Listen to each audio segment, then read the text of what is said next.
رب اشرح لي صدري ويسر لي أمري واحلل عقدة من لساني يفقهوا قولي رب زدني علما اللهم أرنا الحق حقا وارزقنا اتباعه وأرنا الباطل باطلا وارزقنا اجتنابه سبحانك لا علم لنا إلا ما علمتنا إنك أنت العليم الحكيم۔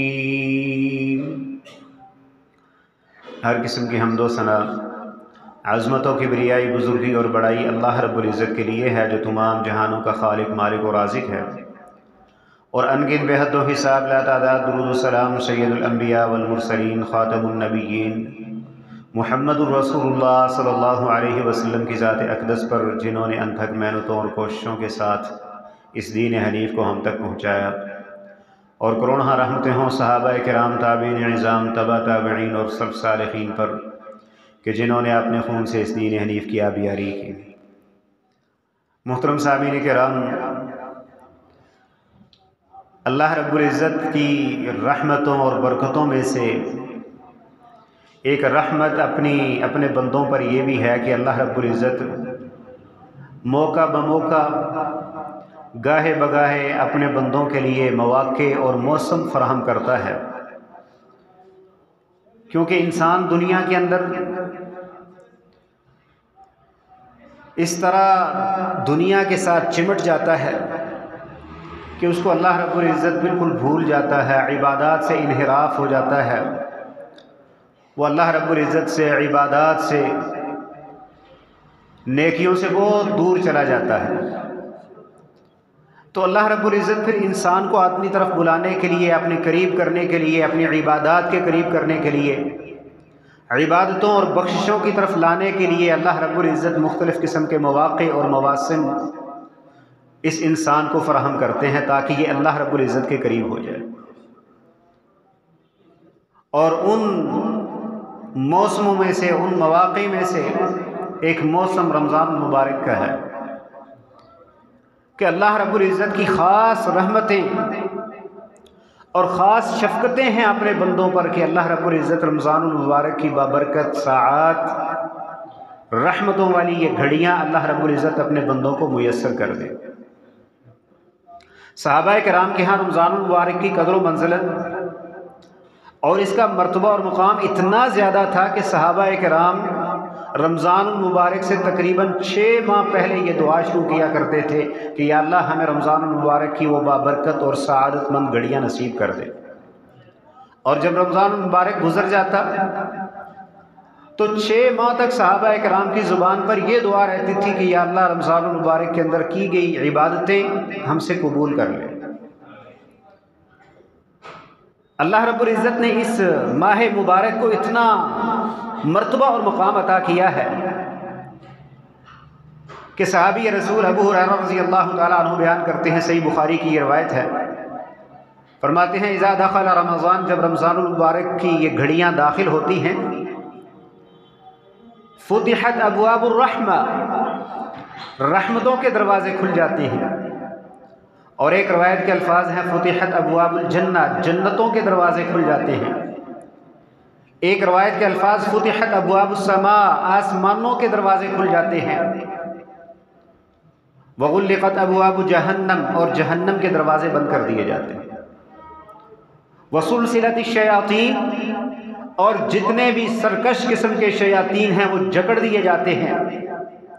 یعنی اللہ رب العزت پوری طرح ایک موقع فراہم کرتے ہیں اپنے نیک بندوں کو کہ ان کی نیکی کے اندر کسی قسم کی کوئی رکاوٹ نہ آئے۔ جنتوں کے دروازے کھلے ہیں، رحمتوں کے دروازے کھلے ہیں، آسمانوں کے دروازے کھلے ہیں تاکہ ان کے اعمال آسمانوں پر پیش ہوں، آسمانوں کی طرف چڑھتے رہیں، اور اللہ رب العزت کی رحمتیں، برکتیں، اللہ رب العزت کی بخششیں اور اللہ رب العزت کی مغفرت ان پر نازل ہوتی رہے، وہ جنتوں کے حقدار بنتے رہیں۔ جہنم کو بند کر دیا جاتا ہے تاکہ کوئی بھی اس مہینے کے اندر جہنم کی طرف نہ جائے۔ شیاطین کو جکڑ دیا جاتا ہے کہ تاکہ لوگ جو ہیں وہ اللہ رب العزت کی طرف آئیں اور ان کے رستے میں شیاطین جو ہیں وہ رکاوٹ نہ بنے۔ اور اللہ رب العزت کی طرف سے آواز لگانے والا ایک فرشتہ یہ آواز لگا رہا ہوتا ہے، یا باغی الخیر اقبل، اے خیر کو تلاش کرنے والے، نیکی کو، مغفرت کو، رحمتوں کو، اللہ رب العزت کی وسعتوں، جنتوں کو تلاش کرنے والے شخص، اب آگے بڑھ، اللہ رب العزت نے تیرے لیے موقع فراہم کر دیا ہے۔ عام دنوں کے اندر، 11 مہینوں کے اندر تو کاروبار کے اندر، بزنس کے اندر، اپنے دنیا کے معاملات کے اندر اتنا گھرا ہوا تھا کہ تجھے موقع فراہم نہیں ہوتا تھا، تیری نمازیں رہ جاتی تھیں، تجھے نماز وقت پہ پڑھنے کا موقع نہیں ملتا تھا، تو اپنے رب کو راضی نہیں کر سکا، تو گناہوں کی دلدل کے اندر پھنستا چلا گیا۔ اب اللہ رب العزت نے 1 مہینہ تجھے عطا کر دیا ہے، اس کے اندر 11 مہینوں کی جتنی سستیاں، کوتاہیاں، جتنے گناہ ہیں، اب ان کی بخشش اللہ رب العزت سے حاصل کر لے اور ان کا مداوع کر لے، ان کا ازالہ کر لے، اللہ رب العزت کی طرف آئے۔ وَيَا بَاغِيَ الشَّرِّ أَدْبِرْ، اے شر کو تلاش کرنے والے، گناہ کا پیچھا کرنے والے، ہر وقت گناہ کے پیچھے چلنے والے، گناہ کو تلاش کرنے والے، ہر وقت گناہوں کی دلدل میں پھنسے ہوئے شخص، اب تو رک جا۔ اب یہ موسم، یہ سیزن، یہ اللہ رب العزت کی طرف آنے کا، یہ نیکیاں کمانے کا، مغفرت حاصل کرنے کا، جنتیں حاصل کرنے کا ہے، یہ دنیا کے اندر گناہوں کی دلدل میں پھنسنے کا یہ سیزن نہیں ہے۔ مکمل طور پر اللہ رب العزت جو ہے وہ انسان کو ایک موقع فراہم کرتے ہیں، اور اللہ کے نبی صلی اللہ علیہ وسلم اپنے صحابہ کو تیار کیا کرتے تھے۔ جب رمضان داخل ہوتا، رمضان قریب آتا، تو اللہ کے نبی صلی اللہ علیہ وسلم اپنے صحابہ کو ابھارتے تھے، حالانکہ صحابہ کی ساری زندگیاں دین پر گزرتی تھی۔ ان کی زندگی کیا تھی؟ رات مصلے پہ گزرتی تھی اور دن اللہ رب العزت کے راستے میں لڑتے ہوئے گزرتا تھا۔ ان کے دن میدانوں کے اندر اللہ رب العزت کے راستے میں جہاد کرتے ہوئے گزرتے تھے۔ آپ صحابہ کرام کی جنگوں کو اٹھا کے دیکھیں، ان کی زندگیوں کو اٹھا کے دیکھیں، کبھی بدر ہے، کبھی احد ہے، کبھی حنین ہے، کبھی خندق ہے، کبھی احزاب ہے، فتح مکہ ہے، تبوک ہے، بڑی بڑی جنگیں ہیں۔ ساری کی ساری زندگی جنگوں کے ساتھ، زخموں کے ساتھ، شہادتوں کے ساتھ بری پڑی ہے، اور کوئی انہوں نے اپنا بینک بیلنس، کوٹھیاں، بلڈنگیں، بازار نہیں سجائے، بلکہ ہر وقت اللہ رب العزت کی رضا تلاش کرتے ہوئے قرآن مجید ان کا تعارف کرواتے ہوئے کہتا ہے کہ محمد رسول اللہ والذین معہ اشداء علی الکفار رحماء بینہم تراہم رکعا سجدا یبتغون فضلا من اللہ ورضوانا۔ محمد رسول اللہ صلی اللہ علیہ وسلم اور ان کے ساتھی کفار کے ساتھ دشمنیاں، عداوتیں، بغض ہے، کیوں کہ وہ اللہ رب العزت کو تسلیم نہیں کرتے، ان کے ساتھ عداوت، بغض جو ہے وہ اللہ رب العزت کے لیے ہے، کوئی ذاتی عداوتیں، رنجشیں نہیں ہیں، آپس میں ایک دوسرے کے ساتھ محبت، پیار ہے، کوئی کینہ، بغض، عداوت نہیں ہے۔ کیوں کہ سارے کے سارے ایک اللہ کے بندے ہیں، اللہ رب العزت کا بندہ ہونے کی وجہ سے آپس میں محبتیں ہیں۔ اللہ اکبر، کتنا پیارا موقف ہے۔ تراہم رکعا سجدا یبتغون فضلا من اللہ، تو دیکھے گا ان کو کبھی سجدے کی حالت میں، کبھی قیام کی حالت میں، کبھی رکوع کی حالت میں، یبتغون فضلا من اللہ، وہ اللہ رب العزت کا فضل تلاش کرتے ہوئے نظر آئیں گے۔ اس کے باوجود جب رمضان آتا تو اللہ کے نبی صلی اللہ علیہ وسلم اپنے صحابہ کو پوری طرح تیار کر لیتے کہ صحابہ کرام اب موقع آ گیا ہے، اب ہم نے مزید اللہ رب العزت کو راضی کرنا ہے۔ اور قرآن مجید بھی یہی تربیت کرتا ہے ہماری، قرآن مجید بھی یہی کہتا ہے کہ وَسَابِقُوا إِلَىٰ مَغْفِرَةٍ مِّن رَبِّكُمْ وَجَنَّةٍ، اے لوگو تم آپس میں ایک دوسرے کے ساتھ مقابلے کرنے ہیں، تو کس چیز کے اندر؟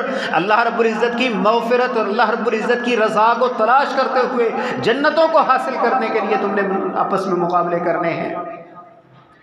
دنیا کے اندر بزنس، کاروبار، پیسہ، کوٹھی، بلڈنگ، گاڑی، بینک بیلنس، اس کے اندر تمہارے مقابلے نہیں ہونے چاہیے کہ فلاں نے فلاں موبائل لے لیا، میرے پاس ابھی لو درجے کا ہے، میں نے بھی وہ والا لینا ہے، فلاں نے اپنی گاڑی اپ ڈیٹ کر لی ہے، میرے پاس ابھی تک چھوٹی گاڑی ہے، فلاں نے کوٹھی بڑی بنا لی ہے، اس نے اپنا بزنس اور کاروبار بڑا کر لیا ہے، میں ابھی چھوٹا سا کاروبار لے کے بیٹھا ہوا ہوں۔ تمہارے مقابلے ان چیزوں کے اندر نہیں، تمہارے مقابلے دین کے اندر ہونے چاہیے۔ نمازوں کے اندر مقابلے کے فلاں 5-6 نمازیں جماعت کے ساتھ مسجد کے اندر اور صف اول میں تکبیر اولیٰ کے ساتھ پڑھتا ہے، میری نمازیں رہتی ہیں تو کیوں رہتی ہیں؟ فلاں قرآن مجید کا اتنے پارے وہ دن کے اندر پڑھتا ہے، میری تلاوت رہتی ہے تو کیوں رہتی ہے؟ فلاں نیکی کے اندر ہے، فلاں نیکی کے اندر مجھ سے کہیں آگے ہے، میں پیچھے رہ گیا ہوں تو کیوں؟ تمہارے مقابلے ان چیزوں کے اندر ہونے چاہیے۔ وَسَارِعُوا إِلَى مَغْفِرَةٍ مِّن رَّبِّكُمْ وَجَنَّةٍ عَرْضُهَا كَعَرْضِ السَّمَاءِ وَالْأَرْضِ۔ تم نے جلدی کرنی ہے تو مغفرت کے لیے جلدی کرنی ہے، جلدی کرنی ہے تو اللہ رب العزت کی جنتیں حاصل کرنے کے لیے تم نے جلدی کرنی ہے۔ اور یہ جلدی کب ہوگی؟ اللہ رب العزت نے تمہیں وہ موقع فراہم کر دیا۔ تو اللہ رب العزت نے ایک مرتبہ پھر ہمیں رمضان المبارک کی یہ بابرکت گھڑیاں عطا کر دی، یہ بہترین گھڑیاں۔ اور رمضان المبارک کو اللہ رب العزت نے جو فضیلت، جو مرتبہ اور مقام باقی مہینوں پر دیا ہے، اس کی کئی ایک وجوہات ہیں۔ سب سے بڑی وجہ کہ اللہ رب العزت نے رمضان المبارک کی گھڑیوں کے اندر قرآن مجید کو نازل کیا۔ وہ قرآن مجید جو کتاب انقلاب ہے، اس پر انشاءاللہ الگ ایک خطبہ ہوگا کہ قرآن مجید کا مکمل تعارف کہ قرآن ہے کیا۔ ہمیں 60-70 سال ہو گئے قرآن مجید کو پڑھتے ہوئے، قرآن مجید کو دیکھتے ہوئے، ابھی تک ہم اس قرآن مجید کا مرتبہ اور مقام نہیں سمجھ سکے۔ اگر قرآن مجید کا مرتبہ اور مقام ہم سمجھ لیتے نا تو اس وقت پوری دنیا کے اوپر حکمرانی ہماری ہوتی۔ آج فلسطین کے حالات یہ نہ ہوتے جو ہیں، آج کشمیریوں کے یہ حالات نہ ہوتے، اس وقت پوری دنیا کے اندر مسلمانوں کا سکہ چلتا، لیکن قرآن مجید کو ہم سمجھے نہیں، ہم اس سے اپنا وار پلان، وار اسٹریٹجی جو ہے وہ اس سے لے نہیں سکے۔ بہرحال اللہ رب العزت فرماتے ہیں شہر رمضان الذی انزل فیہ القرآن ھدی للناس وبینات من الھدی والفرقان، کہ رمضان المبارک کا مہینہ وہ ہے کہ جس کے اندر اللہ رب العزت نے قرآن مجید کو نازل کیا ہے، جو لوگوں کے لیے ایک دستور و قانون ہے، ہدایت کا سرچشمہ ہے۔ اللہ رب العزت کی وحدانیت کے واضح دلائل، محمد رسول اللہ صلی اللہ علیہ وسلم کی رسالت کی واضح نشانیاں ہیں۔ کفر و شرک، حق و باطل کے درمیان فرق کرنے کی صلاحیت پیدا کرنے والی یہ کتاب اللہ رب العزت نے رمضان المبارک کی گھڑیوں میں نازل کی۔ اور دوسری جگہ فرمایا انا انزلناہ فی لیلۃ القدر، ہم نے اس قرآن مجید کو لیلۃ القدر کے اندر نازل کیا ہے۔ تمہیں کیا پتہ ہے کہ یہ لیلۃ القدر کیا ہے؟ وما ادراک ما لیلۃ القدر، لیلۃ القدر خیر من الف شہر، لوگوں یہ لیلۃ القدر 1000 مہینوں سے بھی زیادہ بہتر ہے۔ ایک طرف 1000 مہینوں کی عبادت، دوسری طرف ایک لیلۃ القدر کی عبادت قرآن و سنت کے مطابق۔ اللہ تعالیٰ نے اس کی فضیلت اور اہمیت بہت زیادہ رکھی۔ تو اس قرآن مجید کی وجہ سے اللہ رب العزت نے رمضان المبارک کے مہینے کو فضیلت، اہمیت، مرتبہ اور مقام عطا کیا۔ اور دوسری وجہ ہے فضیلت کہ اللہ رب العزت نے روزہ جو ایک بہت بڑا اسلامی رکن ہے وہ اس مہینے کے اندر فرض کیا۔ فرمایا فمن شہد منکم الشہر فلیصمہ، اے لوگو تم میں سے جو کوئی بھی اس مہینے کو پالے، رمضان المبارک کے مہینے کو، تو اس کے دنوں کا روزہ رکھے، اس کا روزہ تم پر فرض کر دیا گیا ہے۔ من صام رمضان ایمانا واحتسابا غفر له ما تقدم من ذنبه، محمد رسول اللہ صلی اللہ علیہ وسلم فرماتے ہیں جو آدمی رمضان المبارک کے روزے رکھ لیتا ہے ایمان کی نیت سے، ثواب کی نیت سے، اللہ تعالیٰ ایمان کی حالت میں اللہ تعالیٰ اس کے پچھلے جتنے بھی گناہ ہوتے ہیں وہ معاف کر دیتے ہیں۔ یہ بھی ایک الگ ٹاپک ہے، روزہ ایک مکمل مربی ہے، روزہ جو ہے وہ ایک باقاعدہ ایک الگ سے ایک باب ہے مکمل کہ یہ روزہ ہماری کس طرح تربیت کرتا ہے، ہمیں سکھاتا کیا ہے۔ اس حوالے سے بھی انشاءاللہ آئندہ خطبے کے اندر جو ہے وہ بات چیت ہوگی۔ یہاں صرف میں تعارف کروا رہا ہوں کہ اس رمضان المبارک کو یہ فضیلت، اہمیت، یہ مرتبہ اور مقام کیوں ملا۔ اور پھر اس کی راتوں کا قیام، تیسری وجہ اس رمضان المبارک کی فضیلت کی کہ اس کی راتوں کا قیام، کہ اس کو بھی بہت بڑی فضیلت اللہ رب العزت نے عطا کی۔ ویسے تو اللہ کے نبی صلی اللہ علیہ وسلم اپنی ساری زندگی جو ہے وہ راتوں کو قیام کرتے رہے، جس کو ہم صلاۃ التہجد بھی کہتے ہیں، نماز تہجد بھی کہتے ہیں، قیام رمضان بھی کہتے ہیں، قیام اللیل بھی کہتے ہیں۔ لیکن رمضان کے اندر اللہ کے نبی صلی اللہ علیہ وسلم کے قیام کی ایک الگ ہی کیفیت ہوا کرتی تھی، اور اللہ کے نبی صلی اللہ علیہ وسلم نے اس کی بڑی فضیلت بیان کی، فرمایا من قام رمضان ایمانا واحتسابا غفر له ما تقدم من ذنبه۔ جو آدمی رمضان المبارک کی راتوں کا قیام کر لیتا ہے ایمان کی حالت میں اور ثواب کی نیت سے، اس کے بھی اللہ رب العزت پچھلے سارے کے سارے گناہ معاف کر دیتے ہیں۔ یعنی رمضان المبارک کی فضیلت، اس کی اہمیت، اس کا مرتبہ اور مقام ان چیزوں کی وجہ سے، قرآن مجید کے نزول کی وجہ سے اور دن کے روزے کی وجہ سے، راتوں کے قیام کی وجہ سے اللہ رب العزت نے اس مہینے کو یہ مرتبہ اور مقام عطا کیا ہے۔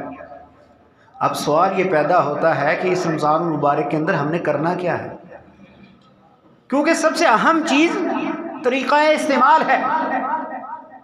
ہمارے پاس کوئی نعمت ہے، کوئی بہت بڑی اللہ رب العزت کی طرف سے، یا دنیا کے اندر اللہ تعالیٰ نے ہمیں کوئی نعمت عطا کر دی ہے، لیکن وہ ہمیں استعمال کرنی نہیں آتی، تو وہ بے فائدہ ہے۔ ہمارے پاس بڑی سے بڑی گاڑی موجود ہے، لینڈ کروزر موجود ہے، لیکن ہمیں چلانی نہیں آتی۔ کوئی ایمرجنسی بن گئی ہے، میں گاڑی چلا نہیں سکتا اور کوئی چلانے والا موجود نہیں، تو وہ گاڑی میرے لیے کس کام کی؟ وہ ایک ٹھیکرا ہے۔ اگر مجھے گاڑی چلانی آتی ہوگی تو ہلکی سے ہلکی گاڑی، موٹر سائیکل بھی میرے لیے کافی ہے، وہ میری ضرورت پوری کر دے گا۔ اگر گاڑی چلانی نہیں آتی تو لینڈ کروزر موجود ہے تو مجھے اس کا کوئی فائدہ نہیں۔ بے عین ہی اسی طرح اللہ رب العزت نے ہمیں ایک نعمت عطا کی، رمضان المبارک کی گھڑیاں ہمیں عطا کی۔ اب ہمیں قرآن و سنت کے مطابق ہمارے پاس رہنمائی موجود ہے کہ قرآن و سنت کے مطابق ہم نے رمضان کیسے گزارنا ہے، تو ہم رمضان سے فائدہ اٹھا سکتے ہیں۔ اور اگر ہمارے پاس رہنمائی نہیں ہے، قرآن و سنت کی تعلیم ہی ہمارے پاس نہیں، ہم رمضان کو پہچانتے ہی نہیں، کوئی فائدہ نہیں ہے اس کا۔ اسی طرح ایک آدمی بیت اللہ کے اندر چلا جاتا ہے لیکن نہ اسے عمرے کا طریقہ آتا ہے، نہ اسے حج کا طریقہ آتا ہے، تو وہ بیت اللہ سے کیا فائدہ اٹھائے گا؟ ایک آدمی مسجد کے اندر چلا جاتا ہے لیکن اسے نماز پڑھنی ہی نہیں آتی، وہ قرآن و سنت کے مطابق نماز جانتا ہی نہیں ہے، تو وہاں جا کے جتنی مرضی ٹکریں مار لے، وہ ٹکریں جو ہیں وہ اس کے منہ پہ مار دی جائیں گی، اس کو کوئی فائدہ حاصل نہیں ہوگا۔ تو رمضان المبارک کو ہم نے کیسے گزارنا ہے، یہ سب سے اہم بات ہے، اور یہی چیز آج کے اس خطبے میں آپ کے سامنے رکھنا چاہتا ہوں کہ سب سے پہلی چیز اپنی نیتوں کو خالص کریں، کیونکہ نیت کا بہت بڑا عمل دخل ہے عمل کے اندر۔ اگر نیت کے اندر اخلاص نہیں ہے نا، تو اس عمل کا کوئی فائدہ نہیں ہے۔ قرآن مجید میں اللہ رب العزت فرماتے ہیں وَمَا أُمِرُوا إِلَّا لِيَعْبُدُوا اللَّهَ مُخْلِصِينَ لَهُ الدِّينَ، کہ لوگوں کو حکم اس بات کا دیا گیا کہ وہ اللہ رب العزت کے لیے اخلاص کے ساتھ اپنی نیتوں کو خالص کر کے، دین کو خالص کر کے اللہ رب العزت کی عبادت کریں۔ اور خود محمد الرسول اللہ صلی اللہ علیہ وسلم کو اللہ رب العزت نے مخاطب کر کے فرمایا کہ اے میرے پیارے پیغمبر، آپ بھی لوگوں کو یہ کہہ دیجئے قُلْ إِنِّي أُمِرْتُ أَنْ أَعْبُدَ اللَّهَ مُخْلِصًا لَهُ الدِّينَ، مجھے یہ حکم دیا گیا کہ میں اللہ رب العزت کی عبادت انتہائی اخلاص کے ساتھ، دین کو اسی کے لیے خالص کرتے ہوئے اللہ رب العزت کی عبادت۔ اور یاد رکھیں اگر نیت کے اندر ذرا سا بھی فطور آ گیا نا، تو عمل سارے کا سارا برباد ہو جائے گا۔ وہ حدیث کئی دفعہ آپ نے سن رکھی ہوگی، وقت متحمل نہیں، کہ وہ سب سے پہلے جن 3 لوگوں کو جہنم کے اندر پھینکا جائے گا، ایک عالم ہوگا، ایک سخی ہوگا، ایک شہید ہوگا، اور جہنم میں پھینک دیے جائیں گے۔ کیوں؟ نیت خالص نہیں۔ یعنی نیت اگر خالص نہیں ہے، بڑے سے بڑا عمل کہ آپ اپنی جان جو ہے وہ اللہ رب العزت کے راستے میں قربان کر دیتے ہیں، سارا مال اللہ رب العزت کے راستے میں لٹا دیتے ہیں، ساری زندگی اللہ رب العزت کے لیے وقف کر دیتے ہیں، لیکن نیت خالص نہیں ہے تو وہ عمل برباد ہے۔ اللہ کے نبی صلی اللہ علیہ وسلم فرماتے ہیں ان اخوف ما اخاف علیکم الشرک الاصغر یعنی الریا۔ اللہ کے نبی صلی اللہ علیہ وسلم فرماتے ہیں لوگو، مجھے تم پر سب سے زیادہ خوفناک چیز جس کا سب سے زیادہ ڈر ہے وہ ریاکاری ہے، جو شرک اصغر ہے۔ باقی گناہوں سے تم بچ جاؤ گے، لیکن یہ ایسا گناہ کہ انسان نماز پڑھ رہا ہے، ذرا سا ذہن میں خیال آ گیا کہ دیکھنے والا کہے گا یہ بھی نمازی ہے، اور آج یہ چیز اتنی زیادہ ہے، آج ہمارا کام ہے اس سوشل میڈیا اور کیمرے کے لیے۔ آج اگر ہم کسی کو پیسے دے رہے ہیں تو ہماری کوشش ہوتی ہے اس کی بھی تصویر بنے، اس کی بھی ویڈیو بنے۔ میں کسی کے ساتھ تعاون کر رہا ہوں، اس کو کوئی راشن دے رہا ہوں تو اس کے لیے بھی باقاعدہ ویڈیو بنائی جاتی ہیں۔ جتنی NGOs ہیں، جتنے بڑے بڑے ادارے ہیں، رفائی ادارے ہیں، ویلفیئر کے ادارے ہیں، صرف اور صرف کیمرے کے لیے کام کرتے ہیں۔ اللہ رب العزت کی رضا مقصود نہیں ہوتی۔ عمرے کے لیے جاتے ہیں، وہاں عمرہ کرنے کے بعد، عمرہ کرنے کے دوران کسی نہ کسی کو کیمرہ پکڑایا ہوتا ہے جی کہ میرے رکوع کی بھی تم نے تصویر کھینچنی ہے، میرے سجدے کی بھی تصویر کھینچنی ہے، ہر جگہ کی تصویر میں نے فوراً سوشل میڈیا پہ لگانی ہے۔ ہمارے عمرے ہیں تو فیس بک کے لیے، سوشل میڈیا کے لیے، ہماری عبادات، ہمارے سجدے، ہمارے رکوع، ہمارا خرچ کرنا، آج الغرض ہم سب کچھ جو ہے وہ بالکل اللہ رب العزت کی رضا ختم ہو چکی ہے۔ اور یاد رکھیں، جہاں اللہ رب العزت کی رضا ختم ہو جاتی ہے وہ عمل برباد ہو جاتا ہے۔ من كان يريد الحياة الدنيا وزينتها نوفي إليهم أعمالهم فيها وهم فيها لا يبخسون۔ اللہ رب العزت فرماتے ہیں جو دنیا کا ارادہ کرتا ہے، دنیا کو خوش کرنے کے لیے، دنیا کو دکھانے کے لیے عمل کرتا ہے، ہم پورے کا پورا اجر دنیا کے اندر اس کو دے دیتے ہیں۔ کیسے؟ کہ دنیا اسے واہ واہ کرتی ہے، دنیا جناب کمنٹ کرتی ہے، وہ فیس بک پر اس کی اس تصویر کے نیچے خوب ماشاءاللہ لکھا ہوتا ہے، اور دنیا پوری طرح اس عمل کو قبول کرتی ہے، لیکن اللہ رب العزت کی ہم مقبولیت نہیں رہتی اس کی۔ اللہ تعالیٰ فرماتا ہے دنیا کے اندر ہم اس کے جو کمنٹس ہیں، جو اس کی ریٹنگ ہے، اس کے اندر کوئی کمی نہیں چھوڑتے، پورا پورا اجر اس کو ملتا ہے۔ اولئک الذین لیس لهم فی الآخرۃ الا النار وحبط ما صنعوا فیها وباطل ما كانوا یعملون۔ اللہ رب العزت فرماتے ہیں یہ لوگ، ان کا ٹھکانہ آخرت کے اندر صرف اور صرف جہنم ہے، جہنم کے علاوہ ان کو کچھ ملنے والا نہیں ہے۔ وحبط ما صنعوا فیها، جو کچھ انہوں نے کیا وہ سارے کا سارا برباد کر دیا جائے گا۔ وباطل ما كانوا یعملون، وہ سارے کا سارا باطل قرار دیا جائے گا۔ اس لیے میرے بھائیو، سب سے پہلی اور بنیادی چیز اپنی نیتوں کو صاف کریں۔ نیتوں کے اندر سے فتور، ریاکاری، لوگوں کو دکھانا، یہ ساری چیزیں ختم کریں۔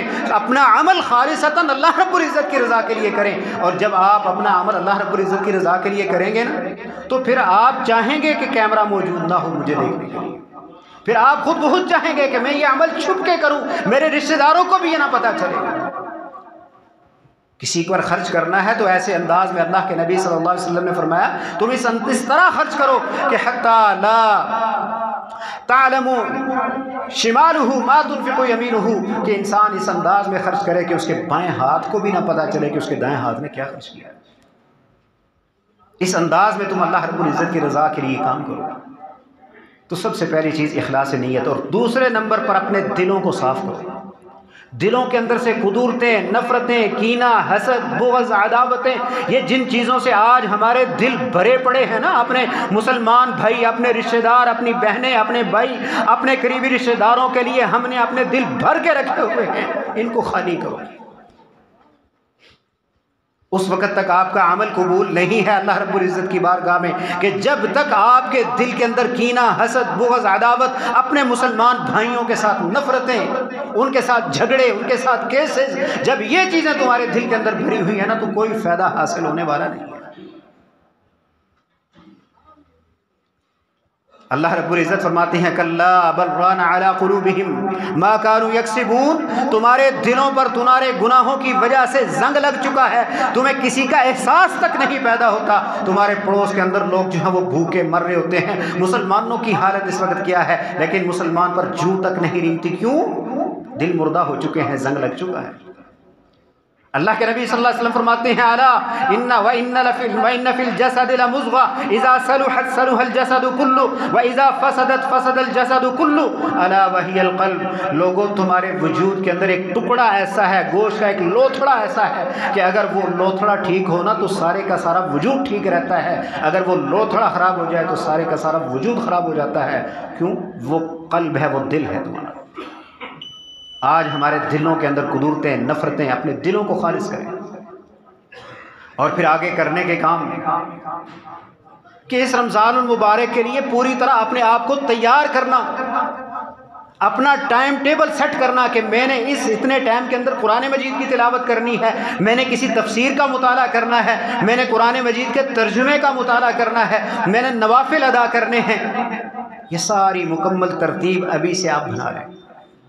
دنوں کو ہم نے روزہ رکھنا ہے تو روزے کے مکمل احکامات ہمیں پتہ ہو کہ روزہ کن کن چیزوں سے ٹوٹتا ہے۔ انشاءاللہ آئندہ خطبے کے اندر اس کی بھی وضاحت ہوگی، لیکن ہمیں ان چیزوں کا علم ہونا چاہیے کہ روزے کے احکامات کیا ہیں۔ روزہ ظاہر ہے جو چیز جتنی زیادہ قیمتی ہوتی ہے نا، اس کی حفاظت بھی اتنی ہی زیادہ کرنی پڑتی ہے۔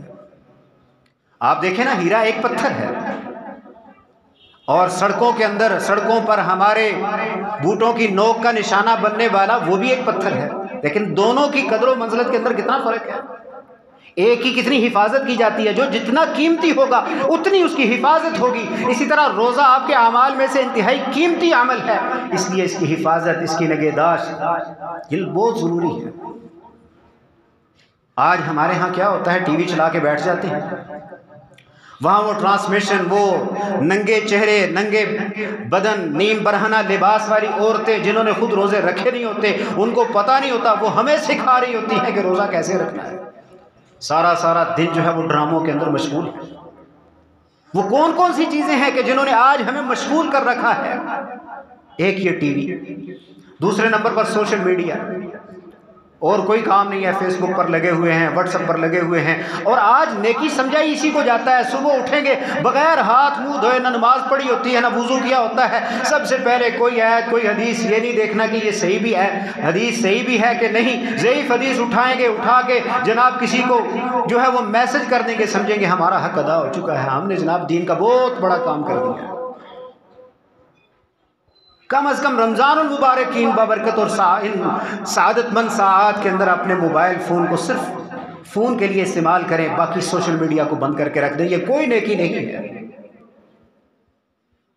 بازاروں کے چکر لگانا، فضول لوگ جو ہیں وہ بازاروں کے اندر گھوم پھر رہے ہوتے ہیں، اور خاص کر میری بہنیں جو ہیں کہ جنہوں نے کوئی پردہ نہیں کیا ہوتا، وہ لوگوں کو دیکھ رہی ہوتی ہیں، لوگ ان کو دیکھ رہے ہوتے ہیں، وہ اپنا روزہ بھی برباد کرتی ہیں، لوگوں کے روزے کو برباد کرنے کا سبب بنتی ہیں۔ اللہ کے لیے ان کو روک دیں، پابندی لگا دیں کہ رمضان المبارک کے اندر تم نے بازار کی طرف نہیں جانا، جو شاپنگ کرنی ہے، جو کچھ خرید و فروخت کرنا ہے پہلے کر لو۔ لیکن ہم نے رمضان المبارک جو ہے وہ عبادت کے لیے رکھا ہی نہیں ہے۔ ہم نے تو رمضان المبارک کو صرف عید کی تیاری کے لیے رکھا ہوتا ہے کہ جناب عورتیں پورا رمضان بازاروں کے اندر گزارتی ہیں، عید کی خرید و فروخت، ہر دن وہ عید ہی کی خرید و فروخت کے لیے جا رہی ہوتی ہیں۔ اچھا، اگر گھروں کے اندر ہے نا تو پھر ان کی کوشش ہوتی ہے کہ ہم ڈشیں بنا لیں، افطاری کے اندر یہ ڈش ہونی چاہیے، سحری کے اندر یہ ڈش ہونی چاہیے۔ اور بھائیو، ان ڈشوں کے لیے باقی اوقات کافی ہیں، پورا سال کریں، اس سال کے اندر رمضان المبارک کے اندر مختصر سا کام کریں، بلکہ کم کھائیں تاکہ عبادت کے لیے آپ کو ٹائم زیادہ ملے۔ خوب دبا کے افطاری کر لیں گے، افطاری کر کے سو جائیں گے، صبح سحری کے وقت اٹھیں گے، پھر سحری دبا کے کریں گے، اور پھر افطاری تک سوئے رہیں گے۔ تھوڑا سا وقت نکال کے بازار کی طرف چلے جائیں گے، جو اس سے زائد مل گیا تو وہ کہیں لوگوں کے ساتھ گپ شپ کے اندر ہمارا وقت گزر جاتا ہے۔ تو خیر، وقت متحمل نہیں۔ اللہ رب العزت سے دعا ہے کہ اللہ تعالیٰ اس رمضان المبارک کی ان ساعات سے پوری طرح ہمیں فائدہ اٹھانے کی توفیق عطا کرے۔ جو چیزیں رہ گئی ہیں وہ انشاءاللہ اگلے خطبے کے اندر بیان ہوں گی۔ اللہ رب العزت یہ رمضان المبارک کی گھڑیاں جو ہیں ہمیں نصیب کرے، پورے کا پورا رمضان المبارک ہمیں اللہ تعالیٰ نصیب کرے، اور ان سے پوری طرح فائدہ اٹھانے کی توفیق عطا کرے۔ توبہ، استغفار، دعائیں، قرآن مجید کی تلاوت، راتوں کا قیام، دن کا روزہ، اور ساتھ کوشش یہ کریں کہ جو میرے بھائی قرآن مجید نہیں پڑھ سکتے وہ اس رمضان المبارک کے اندر قرآن مجید کو سیکھیں۔ دیکھیں نا، دنیا کی چیزیں ہم یکدم سیکھ لیتے ہیں۔ ہم جب چھوٹے تھے تو ہمارے سامنے یہ بٹنوں والا موبائل تھا، یہ ٹچ، یہ جو اینڈرائیڈ ہے، یہ ہمیں چلانا نہیں آتا تھا، لیکن سیکھ لیا نا ساتھ ساتھ۔ آج کمپیوٹر کے ہم ماہر ہو گئے، لیپ ٹاپ ہم نے رکھا ہوا، ہر چیز کی مہارت حاصل ہو گئی، لیکن قرآن مجید بچپن سے نہیں سیکھا تو آج تک نہیں سیکھا۔ کیوں؟ قرآن مجید کو سیکھیں۔ قاری ہر مسجد کے اندر قراء بیٹھے ہوئے ہیں، ان کے پاس بیٹھیں اور ان کو باقاعدہ فیسیں ادا کر کے ان سے قرآن مجید سیکھیں۔ اور اگر قرآن مجید ناظرہ پڑھنا آتا ہے تو اس کا ترجمہ سیکھیں، تفسیر پڑھیں، اور علماء کو باقاعدہ ان کو یہ تنخواہیں دے کر ان کی یہ ڈیوٹی لگائیں کہ رمضان المبارک کے اندر آپ نے پورا قرآن مجید تفسیر کے ساتھ ہمیں سکھانا ہے۔ پابند کریں علماء کو اپنے لیے۔ اور قرآن مجید کو سیکھیں. یہ ہے مصروفیات، یہ کرنے کے کام ہے. اللہ رب العزت ہمیں کرنے کی توفیق عطا کرے. وما علیہ